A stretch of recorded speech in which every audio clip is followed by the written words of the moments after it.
성경에서 성전이라고 하는 개념이 처음 사용된 것은 창세기 28장입니다. 야곱이 배고픈 형에게 팥죽 한 그릇 내어주고 장자권을 빼앗았습니다. 그리고 아버지의 축복을 받기 위해서 염소 털로 자기 몸을 가리고 위장을 한 다음 형이 받을 축복을 가로챕니다. 그리고 복수를 피해서 외삼촌이 살고 있는 하란으로 도망을 하게 됩니다. 야곱이 집을 떠날 때 나이가 얼마나 된 것 같습니까? 여러분 생각에는 팥죽 한 그릇에 장자권을 사고 팔았다 그러니까 철없는 아이일 거다 생각하지만 그렇지 않습니다. 야곱이 집을 떠날 때 나이가 자그마치 77살입니다. 야곱의 외삼촌이 살고 있는 하란은 지금으로 얘기하면 터키, 새 이름으로는 튀르키예입니다. 야곱이 살고 있는 가나안부터 약 1000km가 넘는 거리입니다. 서울에서 부산까지가 325km니까 이 3배에 해당하는 그런 먼 거리죠. 첫날 하루 종일 걸어서 50여 킬로미터를 걸었습니다. 거의 뛰어간 겁니다. 날이 저물어서 더 이상 갈 수가 없자 돌을 베개로 삼아서 잠을 청합니다. 근데 갑자기 하늘로부터 환한 빛이 비추더니 하늘에서 사닥다리가 하나 내려오는 겁니다. 흰 옷을 입은 천사들이 오르락내리락 하고 맨 꼭대기에는 하나님께서 서 계셨습니다. 하나님께서 이렇게 말씀하십니다. 내가 너와 함께 있어 내가 어디로 가든지 너를 지키며 너를 이끌어 이 땅으로 돌아오게 할지라. 내가 네게 허락한 것을 다 이루기까지 너를 떠나지 아니하리라. 그래서 야곱은 이렇게 얘기합니다. 두렵도다 이곳이요 이것은 다름 아닌 하나님의 집이요 하늘의 문이로다.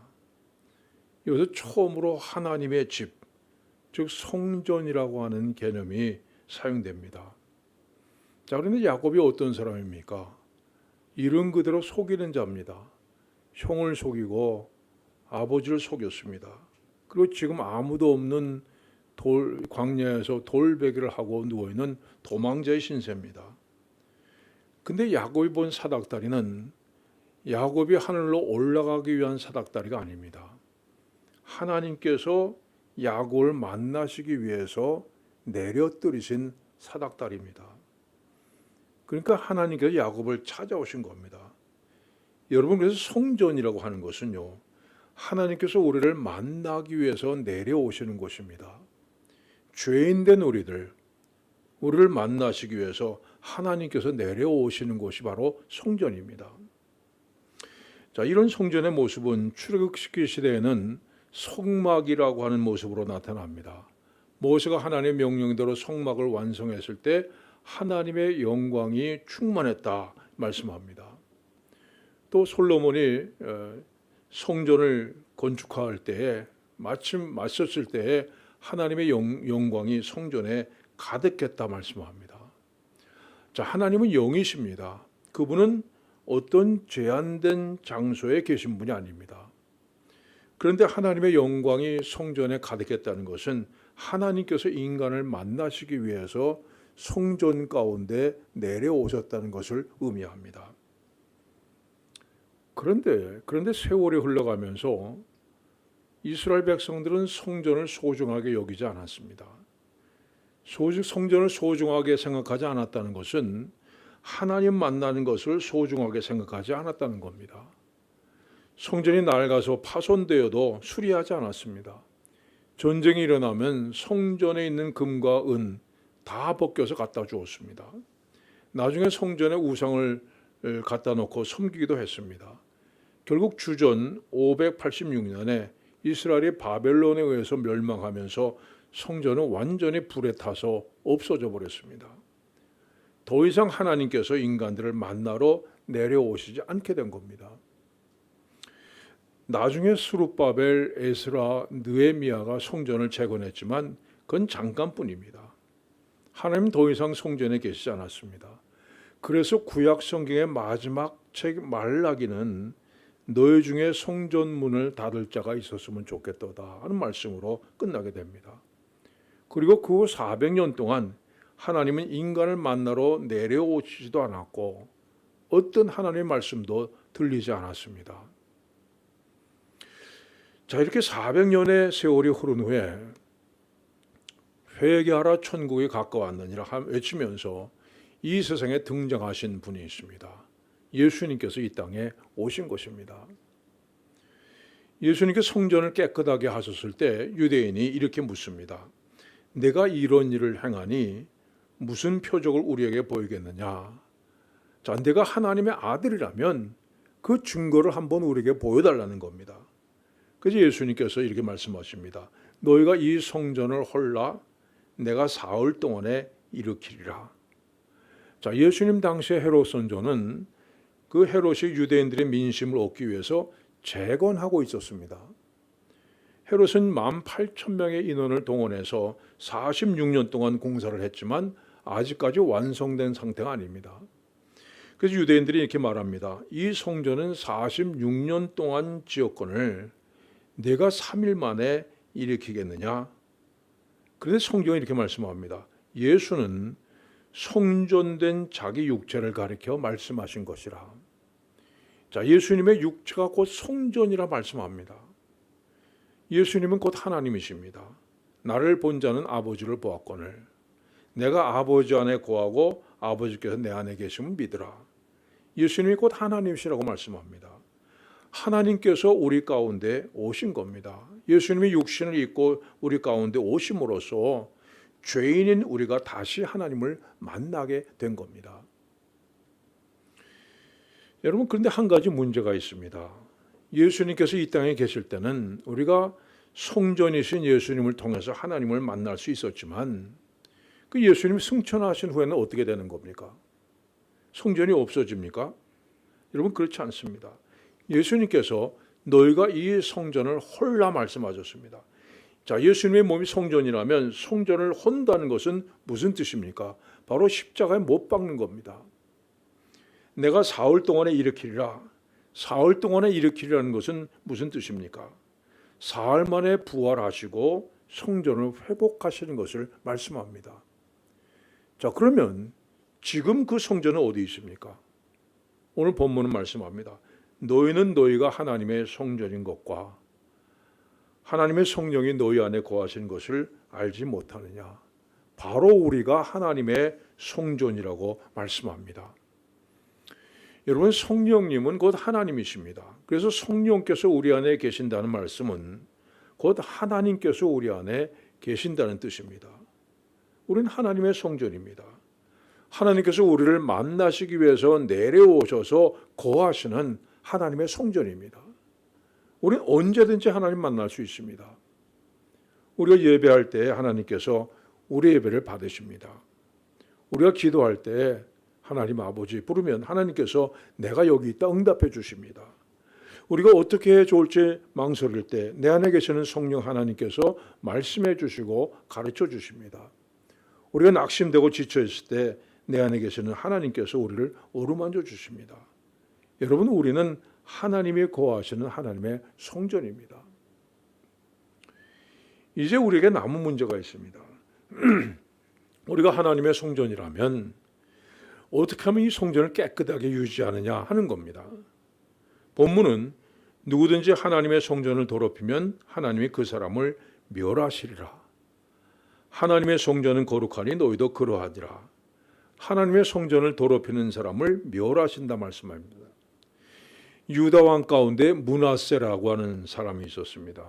이 므낫세가 왕이 되자마자 1월 성신을 성전 마당에 섬기는 이 제단을 쌓습니다. 뿐만 아니라 성전 안에 아세라 목상도 들여왔습니다. 하나님의 성전을 우상의 전으로 만든 겁니다. 그래서 하나님께서 아수르라는 나라를 동원해서 므낫세를 쇠사슬로 결박해서 바벨론으로 끌고 가게 하셨습니다. 그리고 이렇게 말씀하셨습니다. 내가 택한 이 성 예루살렘과 내 이름을 거기에 두리라 한 이 성전을 버리리라. 하나님 성전을 더럽히는 사람을 멸하시는 분입니다. 자, 그러면 오늘 우리가 하나님의 성전인 우리는 어떻게 됩니까? 더러워지면 하나님께서 버리십니까? 그렇지 않습니다. 예수님께서 말씀하셨습니다. 내가 아버지께 구하겠으니 그가 또 다른 보혜사를 너에게 주사 영원토록 너희와 함께 있게 하리니. 여러분, 우리 속에 한 번 오신 성령께서는 결코 무슨 일이 있어도 우리를 떠나지 아니하십니다. 영원토록 우리와 함께 계신다 말씀합니다. 그 대신 우리 안에 계시는 성령께서는 우리가 우리 자신을 더럽히면 탄식하시고 근심하십니다. 하나님의 성전은 거룩하니 너희도 그러하니라. 이 거룩하다는 말은요, 구별되었다는 뜻입니다. 세상과 구별된다는 거예요. 여러분들이 거룩한 삶을 살게 원한다면 반드시 그 대가를 지불하셔야 됩니다. 여러분이 거룩함에 이르는 노력은 하나도 하지 않고 저절로 거룩해지기를 원한다면, 하나님 날 거룩하게 하시옵소서 이러고 있다면요, 그건 결코 불가능합니다. 성경은 말씀합니다. 하나님의 말씀과 기도로 거룩해짐이라. 길거리를 지나가다 보면 신장개업 뭐 이렇게 쓴 간판들이 있습니다. 근데 이상한 건요, 어제도 신장개업인데 오늘도 신장개업이에요. 어떤 가게는 제가 30년 전에 홍콩 왔을 때 뭐 가게 문 닫습니다 세일하고 아직도 가게 문 닫는다고 그 세일을 하더라고요. 자, 1년 내내 신장개업 뭐 간판을 달고 있어요. 근데 여러분도 언제나 신장개업 상태지 않습니까? 언제나 거룩하게 살아야지, 내가 예수님 닮아가야지 결심은 매일 하는데 맨날 그대로입니다. 1년 내내 신장개업. 어떤 분은 20년째 신장개업 간판을 달고 계시는 분도 있습니다.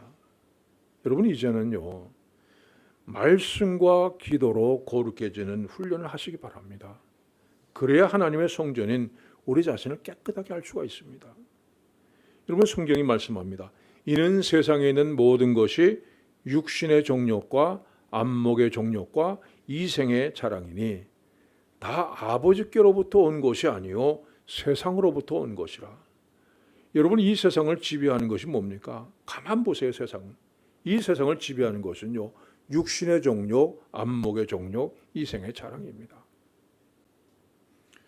자, 세상에서 가장 위험한 일이 있습니다. 그건 뭐냐면, 난 내 감정대로 살 거야. 내 감정에 솔직하게 살 거야. 난 내 감정을 숨기지 않을 거야. 이게 제일 위험합니다. 여러분, 세상은 어떻게 된 건지 자기 감정에 솔직한 것을 잘하는 것이다. 너 자신을 속이지 말라. 이렇게 추겨 세우는 세상이죠. 옛날에는 옷을 입어도 내가 입고 싶은 것보다는 남들이 어떻게 볼까, 이걸 생각하면서 입었습니다. 근데 요즘은 정반대 아닙니까? 남이야 뭐라고 하든 내가 좋으면 그만이다 하고 입고 다녀요. 한 세대 전만 해도 노랑머리, 빨강머리 이렇게 물들고 다니면 당연히 집에서 쫓겨났습니다.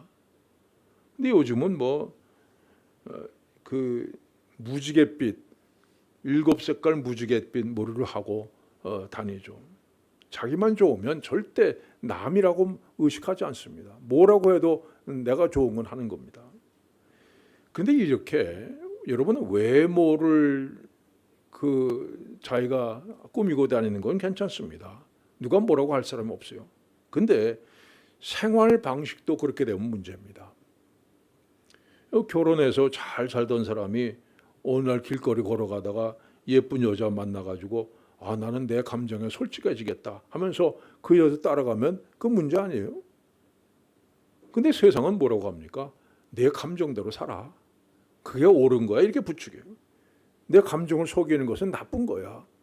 여러분, 요새 특히 영화나 드라마 보세요. 맨 그런 거 아닙니까? 우리의 감정이라고 하는 것은요, 결코 믿을 것이 못 됩니다.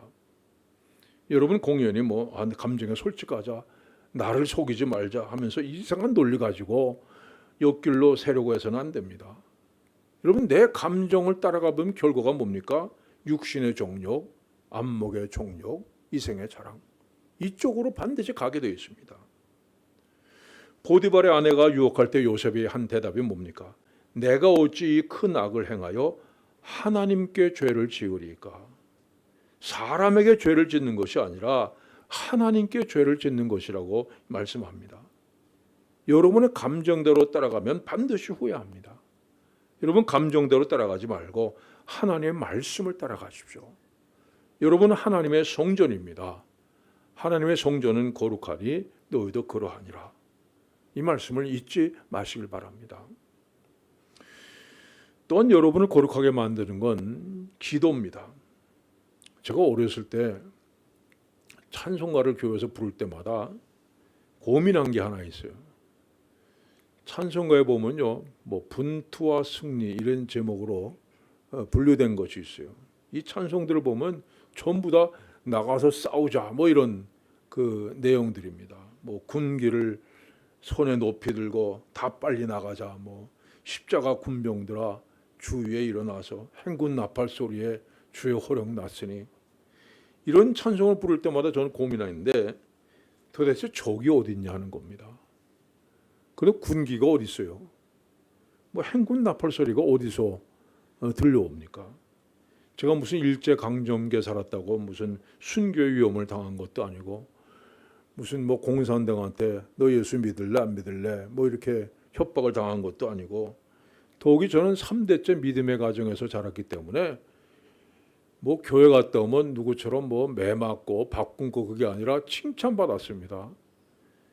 그러니까 여러분, 저는 아무리 봐도 이게 행군 나팔 소리에 주의 호령 났으니 뭐 십자가의 군기를 높이 들고 나가서 이런 찬송을 아무리 불러도 그 뜻을 알 수가 없었습니다.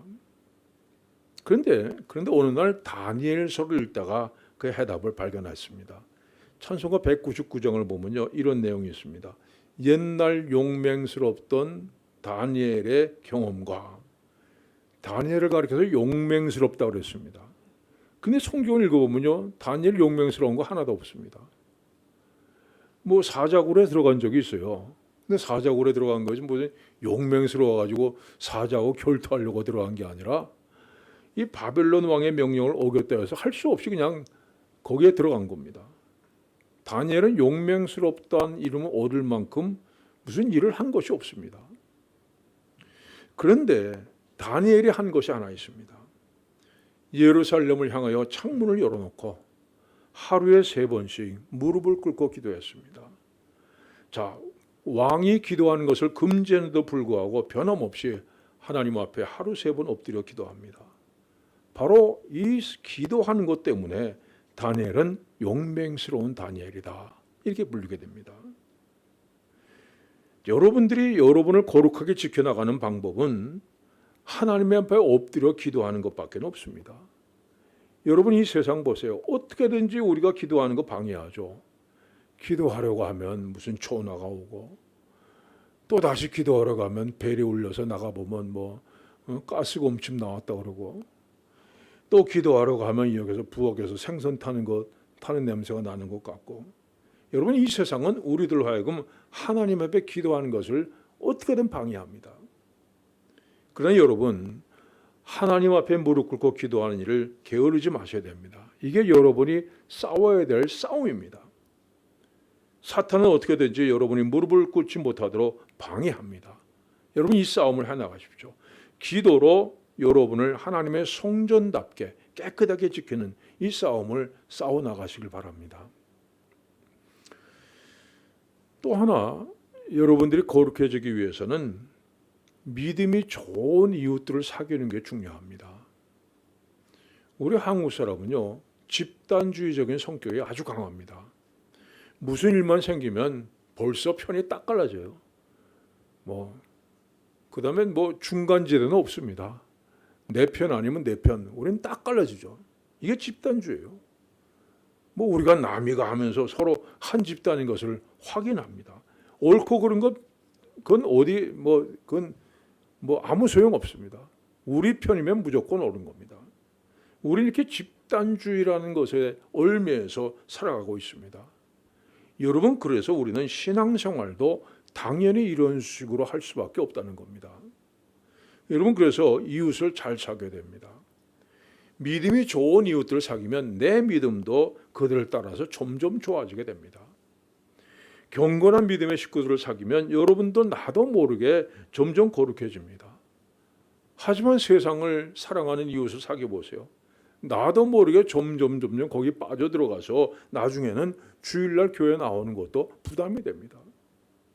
여러분 주위에 있는 사람들을 한번 살펴보시기 바랍니다. 그들이 어떤 사람인가, 성령에 속한 사람인가, 세상에 속한 사람인가를 보십시오. 만약 세상에 속한 사람들 가운데 섞여 있다면 당장에 그 자리를 빠져나오셔야 됩니다. 성경은 말씀합니다. 너희는 믿지 않는 자와 멍에를 함께 매지 말라. 여러분들이 거룩해지기를 원하면 아무리 어려운 일이 있어도 여러분의 거룩함을 방해하는 이웃들을 잘라버려야 되고 거룩함을 방해하는 요소들을 제거해 나가셔야 됩니다.